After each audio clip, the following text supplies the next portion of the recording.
Alors, parlons maintenant du parti pro-kurde HDP, le Parti démocratique des peuples. Le procureur général a saisi la Cour constitutionnelle d'une demande de dissolution du parti HDP.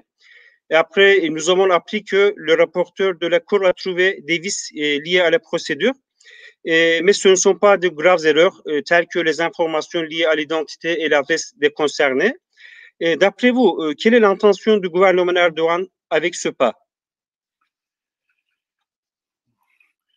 C'est très compliqué parce que je ne suis pas convaincu que Erdogan veut fermer ce parti pro-kurde. C'est pas facile. Et si je me trompe pas, c'est le 9e parti pro-kurde contre lequel on a ouvert ce procès. Et les 8 premiers ont été fermés par la Cour constitutionnelle. Cela date d'une vingtaine, 25 ans à peu près. Et chaque fois, il y a eu un nouveau parti qui a eu davantage de votes. Cette aventure a commencé avec des votes de l'ordre de 5%. Maintenant, il dépasse les 12%. Donc, si on a un minimum d'intelligence, il faudra voir que avec un nouveau parti, il aura probablement un vote supérieur à 13%. C'est pour ça que Erdogan a peur de ça. Mais le problème, c'est que c'est avec le parti nationaliste turc. Vraiment, en tête, c'est M. Devlet Bahçeli. Il a des propos vraiment choquants, que je ne comprends pas du tout. Ouais. Parce que il est vraiment incroyable. Il est vraiment incroyable. Mais lui aussi, il a des problèmes de jalousie. Vous imaginez, la Turquie, c'est un pays musulman et avec une grande majorité de citoyens ethniquement d'origine turque. Je dirais à peu près 75%. Les autres 25% sont les Kurdes et d'autres minorités. Mais disons au moins 70%. Au moins 70% sont des citoyens dont leur langue natale, c'est le turc. Donc, c'est comme ça que j'appelle ethniquement turc. Si votre langue natale, c'est le turc, vous êtes turc. Si votre langue natale, c'est le kurde, vous êtes kurde. Si votre langue natale, c'est l'arménien, vous êtes arménien. C'est si simple que ça, d'après moi. Mais et il se croit représenter l'ethnie turque. Il se croit représenter l'ethnie turque, mais sa proportion de vote dans les dernières élections est inférieure au vote du parti pro-kurde. Donc, vraiment, il a une jalousie qu'il ne peut pas dompter, qu'il ne peut pas contrôler envers. Et donc, il veut, d'une manière ou d'une autre, il veut que le parti soit dissous. Donc, il y a une part de jalousie. Ce qui compte pour Erdogan, c'est que tout le monde sait que si on peut, comment le dirais-je, neutraliser le vote pro-kurde, Erdogan aura davantage de chances d'être élu comme président et avoir la majorité dans le Parlement.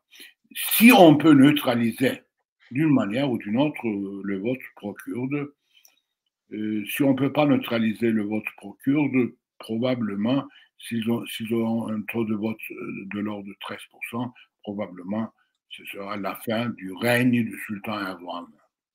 Probablement, ce sera la fin de son règne, de son mandat, dans des termes plus constitutionnels. Donc,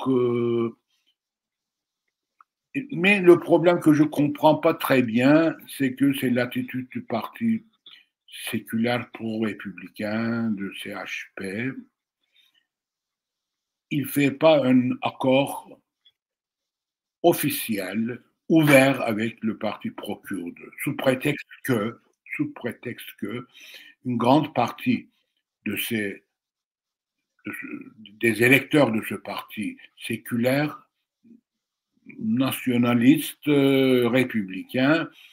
Il a en tête l'idée qu'une grande partie de ses électeurs n'approuvent pas les propos du parti pro-kurde. C'est vrai, mais ils doivent faire un grand choix historique. Il y a d'une part le danger de la perte totale de la laïcité turque. Probablement, les électeurs de CHP sont plus sensibles à la laïcité que les propos de HDP. M. Kemal Kılıçdaroğlu doit convaincre ses électeurs que on doit agir ensemble avec le vote pro-kurde pour éviter ce danger qui s'approche sur nous, c'est la perte totale de la laïcité. Probablement, c'est ça le propriété essentielle d'un leader politique. Il faut convaincre ces électeurs qui sont de l'ordre de 25% à peu près en Turquie. Bon. Il peut dire aisément la chose suivante. Je sais que vous n'aimez pas le parti pro-kurde. Vous êtes plus proche à un nationalisme républicain, etc. Mais vous avez des plus grands soucis pour la perte de la laïcité turque. Donc, vous devez faire une analyse de coûts et de bénéfices et vous devez dire que le plus grand coût très proche et qui s'approche sur nous, c'est la perte de la laïcité. Donc, on doit agir ensemble politiquement et d'une manière ouverte et déclarée avec le vote pro-kurde pour pouvoir renverser d'une manière démocratique Erdogan. D'accord. Autrement, si on ne s'entend pas avec lui, probablement il y aura des problèmes dans les élections qui viennent. Le rôle que doit incarner Kemal Kılıçdaroğlu, le parti de CHP, le parti républicain turc, c'est de convaincre ses électeurs. Donc, je sais que vous n'aimez pas ce parti, mais si vous voulez vivre dans un État laïque, vous devez agir ensemble pour une période très courte, disons 2 années maximum, avec ce parti-là. Après, chacun aura son chemin à lui. Mais dans les conditions de l'existence de HDP. Il faut lui garantir sa survie dans la vie politique turque. Oui. Vous avez parlé des années 90. En fait, à cette époque, il y avait de telles démarches contre l'islam politique, dont Erbakan était le représentant. En fait, c'est intéressant. Ils font la même chose aujourd'hui. Exactement. Oui, contre HDP. Le barrage qui est en question dans les élections-là, maintenant qui est de l'ordre de 10%, n'est pas créé à l'origine pour le vote pro-kurde. Ce barrage de 10% est créé pour Erbakan et non pas pour les Kurdes. Mais ce barrage n'a pas suffi pour empêcher Erdogan de venir avec 50% de vote.